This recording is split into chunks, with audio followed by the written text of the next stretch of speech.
Now, is it recording? Yes. You're gonna stop. I know. Hi, I'm Rhenda. No, I need to dip it up. It's down just a little bit. Can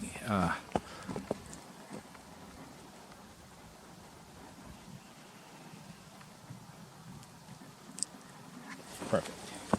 Just gonna see where I'm going. 10 weeks. I'm enjoying the snow. Ice on the farm. Bradford pear tree went down. Okay.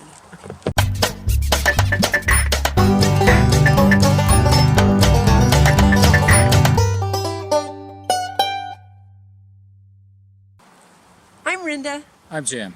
This is Heartiness Approach. Or, we're Heartiness Approach, I guess. We're standing on a really cute bridge.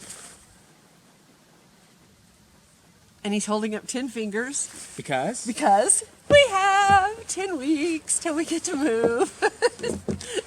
We're not counting. Yes, we are. We're counting minutes, I think. And it's not about leaving. It's about where we get to go. Yeah. It has us That's really excited because we are leaving our daughter, our son-in-law, and two unbelievable little babies. And I'm leaving a decent job. Yeah. So, that's good. But we're standing in the snow in a park, and it's really pretty. And this last week, as you know, most of you who live in the Midwest had a lot of ice. Yeah. We had ice on our farm in Missouri. We got pictures sent to us. And we have this tree. You've seen it if you've watched us at all. And it's in between Big Barn and Little Barn. It's gorgeous when it blossoms in the spring. It is. It's called It used to be. It was nice and round, and it just white blossoms is gorgeous. Did you hear that? Used to be. It's a Bradford pear tree, which is a controversial tree as far as what it can do to things anyway. But I've never even thought about taking it out because it's so beautiful. But when we went in October, it was missing a few major branches. And I guess because of a storm. this storm missing a few more major branches. So we may be tempted to replace it with something a little more beneficial. I think it would be a fun place to put some fruit trees. Yes. Yeah. So we'll see how that goes. Anyway, so that's what's happening on the farm. But what I don't want it to do is have something come down and damage the barn. That would not be good. Yeah. So we have a few trees that need to be trimmed out to not damage the house and other pieces. We continue to plan for our farm, and this week we started looking at it with tax purposes. Yeah, I've always been offended by the term hobby farm, and we've done a little bit of learning about that, and actually that's a IRS term. It gets applied to what people do not for profit, when they're just doing it for fun. And IRS doesn't allow any kind of tax deductions for hobbies. And if your farm is not earning money and set up with a business plan and so on and so forth, then it's a hobby. And so we looked up Missouri, so we know exactly what we need to do to make sure that our homestead is a farm. So we have a few changes to make. Yes, we do, which includes a business plan, Yep. its own checking account. And a business plan, meaning we're actually going to attempt to make a profit. And it's like 3 out of 5 years. 3 out of 5 years, and it doesn't have to be a huge profit. It just has to be, you can't lose money on your farm for 10 years and claim it that way and think that you're okay. It doesn't work that way. Yeah, if your business is not being profitable, at some point they're going to look at it and say, guys, this is probably not a business. And you have to register your business, or you have a business farm number. We have a farm number. We have a farm number. We have a farm number. So anyway, we've got some. There's more to it. Those of you who know know that there's a lot more to it. But what we are realizing is that we need to learn all of those ins and outs, set it up, and have a business plan that actually has a chance to be profitable. We have 2 things that we want to do for profitability. Two to start. 2 to start. Yeah.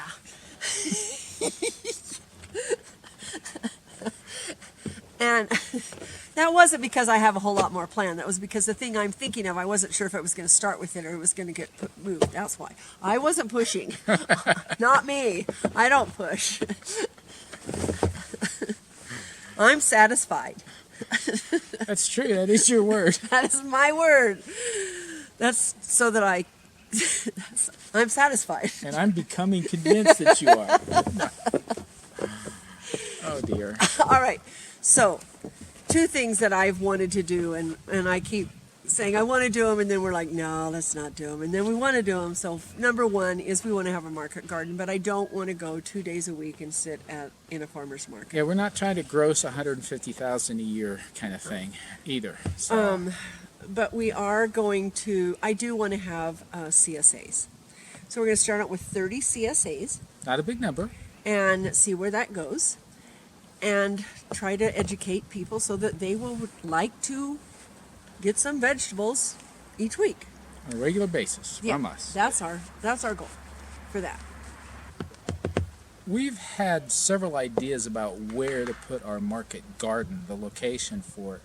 And we've got some plans right now that we believe make sense for a lot of reasons. Unfortunately, it's about as far, well, no, it is as far from our house on our property as it can be. But the location, as far as where it sets, the fact that there's really no water that stands on it at any time of the year, and it's totally level. And it's out of the way. It reduces the amount of fencing that we have to add in to keep it safe from animals. So it makes a lot of sense that way. And if we make it fully self-contained, meaning everything we need to do while we were working there was right there, and we didn't have to leave it to go get something or do something in order to complete the work that we're doing, then that saves us the time of coming and going. It makes sense. We just have to go there in the morning, come back in the evening, or whatever. Whenever they. Spending the whole day there? No. Some days we may. Some days. Some days we may. And we've got planned out how we're going to get the water there and everything like that. So it'll be good. It'll work. So that's where we'll set up our hoop house, our high tunnel that we are on the list for and hope we get in this spring. And as far as electricity goes, wherever we put the high tunnel, our intention is to do solar. Solar, yep. Because it's wherever we put it, it's going to be a challenge having enough electricity and getting it to it. So it just makes a lot more sense, especially in an area where sometimes the power goes down. If we're going to be dependent on power, for us to have total control over it. So I love what you said this morning, or maybe it was yesterday. I finally said something you love. I love what you say. And he said, all we have to do is each enterprise that we're doing for ourselves, we just expand on it a little bit. So if we're doing pigs, for us, we raise enough that we can sell. If we're doing eggs, we raise enough that we can sell. If we're doing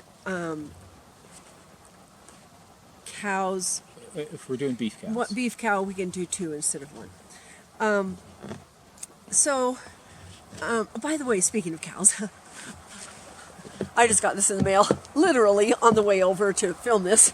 It's called The Family Cow. You probably are all aware of it, but it is the book that my idol, Kristen Kimball, from the author of The Dirty Life, Essex Farm. An Essex Farm up in New York, is what she read to learn how to do cows. And I had gotten Keeping the Family Cow. I didn't like that one so much. So I went back and looked at her book and said, which one did she get? This is the one she got. It's by Dirk van Loon, and it was written in 1976. Oh. So next comes my enterprise. Her dream of a My lifetime. dream. I am going to finally get... Wait, see if I know. No, go ahead. My milk sheep. So I'm going to get 2 ewes and a ram. And there is just a lovely, lovely, lovely 14-minute YouTube video. You're going to link it here? It's somebody else's. It's somebody else's. But you can link to it. It's not great. even theirs. I mean, I don't know whose it is. It's not the ladies, but anyway, it's on a farm in Ireland, which we would love to go to Ireland too. You said you'd take me there, huh? We have roots in Ireland. We do, both of us. She tells how to do it. Season by season. Season by season, month by month. And some points week by week. Yeah, so I'm just going to go over it really, really quick. She starts with 2 ewes and a ram. And the 2 ewes get, well, she had 1 ewe earlier, I think, because these ewes weren't the same age. But the ewes get pregnant in November. They are pregnant for 5 months. They deliver in May. And the babies have mama for the full month to drink all the milk they want. And then month 2, the babies are separated into a stall right next to the mom at night, so that the next morning you go out and milk mama. And then babies get to be with mama all day. They're in the field, and partway through the month you start separating the babies into another field, so that they get used to for an hour or so being away from mama, and little more and little more. 3rd month, babies go in to be with daddy, and they spend their time in there, and they're not with mommy anymore. And so then you are milking mama morning and night, the 2 ewes morning and night. And you can take your, if you don't know, sheep milk is 6 to 7% milk fat and butter fat, and you make cheese out of it. It makes the best cheese, which is what I've always wanted to do. And like goat's milk, it's fully homogenized. Fully homogenized. And it's easy to freeze. Yes, so you take it, and you get about 1.5 liters Per sheep? with the 2 sheep. Between the 2, per milking. Per milking. And so if you've got a morning and night, you're getting 3 liters for the day. And then you can freeze that into into plastic containers, bags, so that they're easy to do. Is when you get enough, my goal, I'll tell that in a minute. Okay, I'm hurrying up. Okay. You can do this. So then in September, she says the milk is the creamiest ever, and you you start weaning down in October. Milking them less. Letting it not emptying them out each time. And then in November, you put them back with daddy, and at that point they're fully dry. Fully dry. Yeah. And the babies get harvested or sold or put in your freezer or whatever you're going to do with them 7 to 8 months. And I would shear them first so that I have the wool, and then they get processed, and then you rest for the winter. During the winter is when I'm going to make the cheese. So when you do milk sheep, you also do wool and meat. So that's really cool. And we are we are excited. We are. We're excited just to do a small little thing like that. Small little. Okay. Sorry, it's so cute. You talk for a little bit. Make up something. Come on. Make up Do something? a song and dance. Isn't there anything else on our list? Yeah, but it's mine. I have to talk about it. I want you to talk. Well, give it to me. I'll talk about it. Oh, it's on. Okay, thank everybody for joining my practice. Last video, Rhenda invited folks to be part of, to volunteer to be one of just a handful of people who are practice clients for her holistic nutrition degree that she's working on. She's to the point where she needs some clients, and she has several inquiries. The challenge is that for what she's doing, there's some very specific needs, and she still has a need for a few people who fit those parameters. The others who have volunteered, she's going to be able to do some work with them, but they don't fit the parameters to be a practice client for what she's doing. So what are those parameters? Well, I didn't want to say it to begin with because a lot of people don't like to talk about addiction. And I've had 2 of the people from last week who came to me and said, yeah, without being prompted, I'm addicted to sugar. I have an addiction to carbohydrates. And that's what I'm looking for.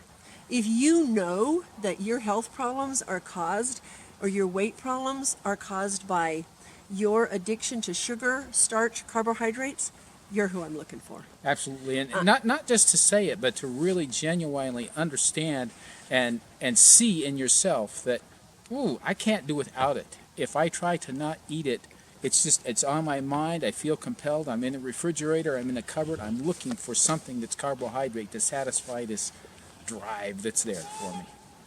So, yeah, I actually start that particular internship in the beginning of March, and so that's when I'll really be doing it. But let me just tell you a little story about, actually I'm going to let Jim tell the story about walking on the beach. What needs to happen for her in this case is whoever is saying, hey, I want to be part of it, and hey, this is my addiction, there's a level of commitment. I mean, she's doing this as a practice client situation, so there's no money changing hands, so there's no commitment on the client's part, but there needs to be, because there's going to be a lot of sharing of personal information about your health condition, and then a lot of activity. There's going to be some expectations of things that you will do, that you'll need to do over the course of weeks. Right. And when he says sharing, there will be, it's completely sharing confidential. with Rhenda only. Yeah, it's completely confidential. Will never show up on a video. She's the practitioner only, and it goes with nobody else. It's not, when she reports on it, it's numbers, it's not people's names, that type of thing. So. Yeah. So the walking on the beach is, I had a friend who told me that there was a man who had a practice, and he would not take any client on. He was in California. He wouldn't take any client on until they had walked on the beach for 30 minutes, 30 days in a row, to show their commitment level. So most of you don't live by the beach. Oh, how I wish I did. But when you tell me that you want to do it, we're going to come up with something that for the next 30 days I want you to show me you're committed. And we'll figure out what it is. And I just think that's a good way to start. Yes. To show yourself that you can be committed too. Well, that's really, to be able to follow through, because addictions are hard.